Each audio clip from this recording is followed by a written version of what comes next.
সেই কাল পুরুষের মূর্তি ধীরে ধীরে ধীরে ধীরে সব হারাইয়া গেল। জীবন প্রবাহ মহিকাল সিন্ধু মানে ধায় ফিরাবো কেমনে?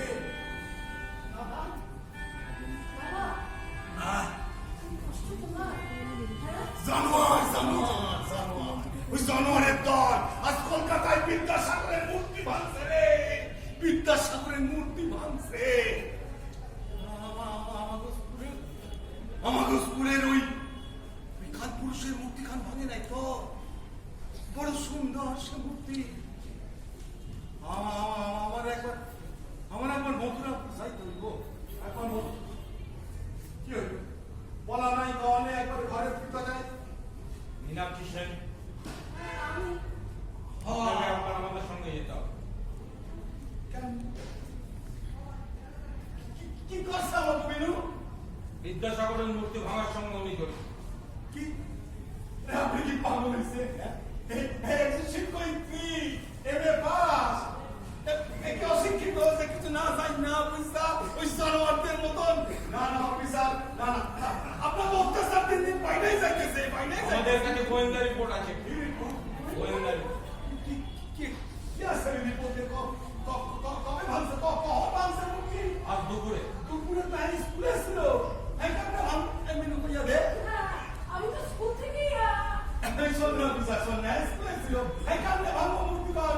আমি আপনাকে বলতেছি অফিসার, এইটা রং ইনফরমেশন, এটা মিথ্যা কথা, কাহা মিথ্যা কথা, কাহা মিথ্যা কথা। আমি আপনাকে বলতেছি সত্য মিথ্যা পড়ে যাচাই হবে। আপনি আসুন। মিনু তুই কইয়া দে না এটা মিথ্যা কথা। তুই কিছু কইতাছিস না কেন? কইয়া দে মিনু, এটা মিথ্যা কথা। তুই কইয়া দে তুই ভাবিস মিনু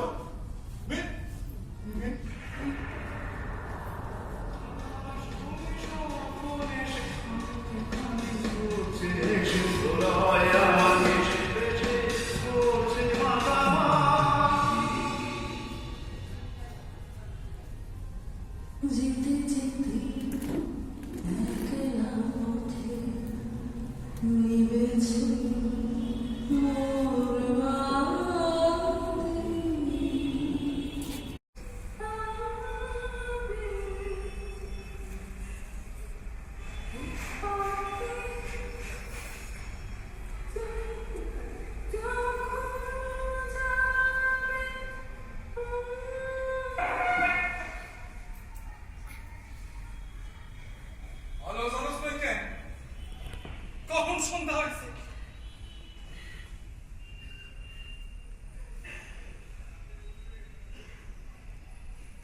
চোখে ওষুধ দিছ? সামনে দিস না কেন?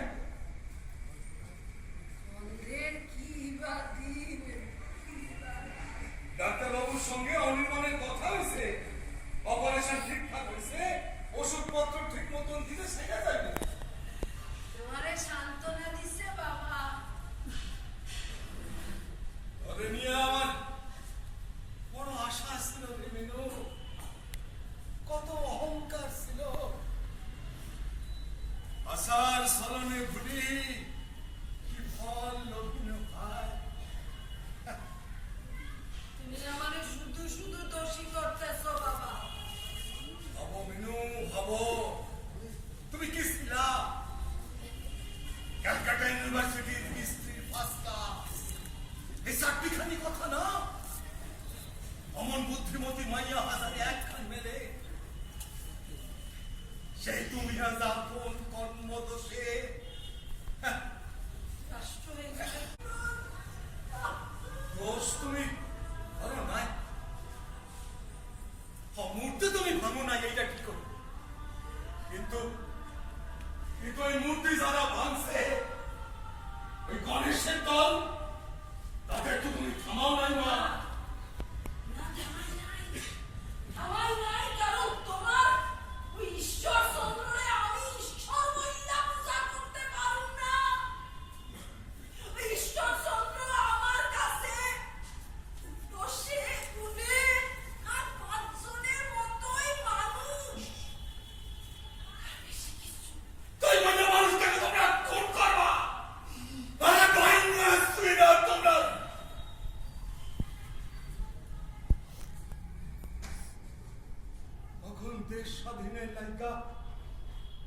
কত মানুষ রাজনীতি করছে, প্রাণ দিছে। বিনয়, বাদল, দীনেশ, ক্ষুদিরাম, প্রফুল্ল, সাকি, বাঘাযতীন, তোমাদের এই কালা পাহাড়ে নেই এই ভাঙসুরের রাজনীতি। আমি বুঝি না দেবা, আমি বুঝি না। মানচিত্রের কথা কইলে আমার ছোটকালের স্কুলের কথা মনে পড়া যায় জানো। মানচিত্র আঁকতেন আমাদের স্কুলের নারায়ণ মাস্টার সাহেব। হাতে হাতে এক টুকরা সব হইয়া বোর্ডে একটু একটু করে আঁক কাটতেন না কইতেন। মানচিত্র শুধু ছবি না, এইটা অরণ্য, এইটা পাহাড়, এইটা নদী না, কত মানুষের কত স্বপ্ন যে লুকাইয়া থাকে এই মানচিত্রে। স্বাধীনতার পর মানচিত্রটা হঠাৎ কেমন যেন পাল্টাইয়া গেল। দেশ নেতারা টেবিলে বসা বুকের উপর দিয়ে একটা লাইন টাইনা দিল।